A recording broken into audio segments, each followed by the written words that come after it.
Hello बच्चों, let's read this question. In the nuclear reaction, 1s2 1s2 gives 2He3 plus neutron.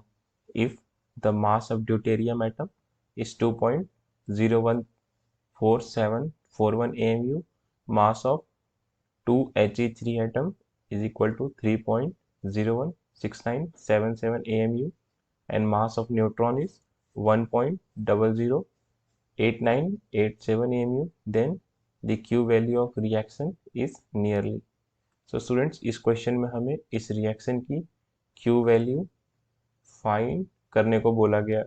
For that please note the key concept of this question which says that the Q value is the amount of energy absorbed or released during the nuclear reaction, and this Q value is defined as delta M into C square, that is mass of reactants minus mass of products into C square. Mass of reactants minus mass of product इसलिए students क्योंकि reactant से कुछ मास कम हो जाता है products में और वही हमें एनर्जी के रूप में दिखता है, वही मास एनर्जी में कन्वर्ट होकर एनर्जी के रूप में दिखता है. So energy corresponding to 1 U of matter is equal to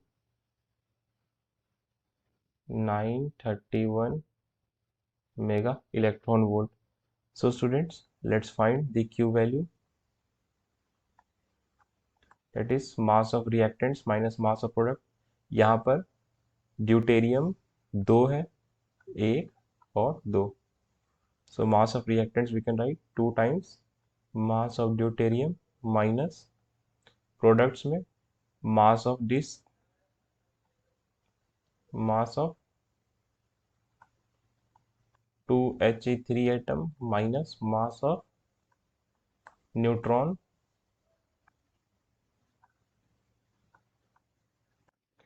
इसमें सभी मास को डिफरेंस करने पर कुछ U वैल्यू आएगी, and for 1 U it was equal to 931 mega electron volt.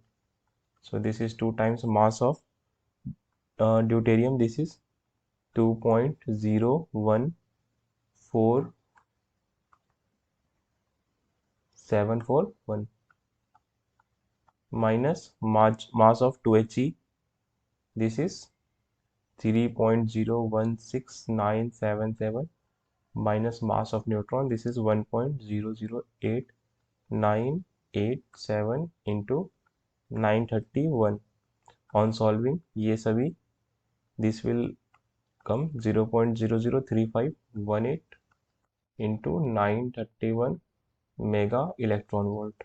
So this will be 3.27 mega electron volt.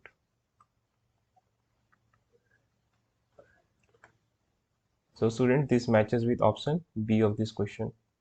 So हमने इस question में देखा डेट कैसे रिएक्टेंट से अगर 1 U का मैटर भी एनर्जी में कन्वर्ट होता है तो उसके इक्विवेलेंट एनर्जी आती है 931 मेगा इलेक्ट्रॉन वोल्ट. सो इस रिएक्शन में हमने देखा डेट कैसे reactant minus the mass of product की इक्विवेलेंट एनर्जी आई 3.27 mega electron volt. I hope आपको ये कॉन्सेप्ट समझ आए स्टूडेंट. Thank you.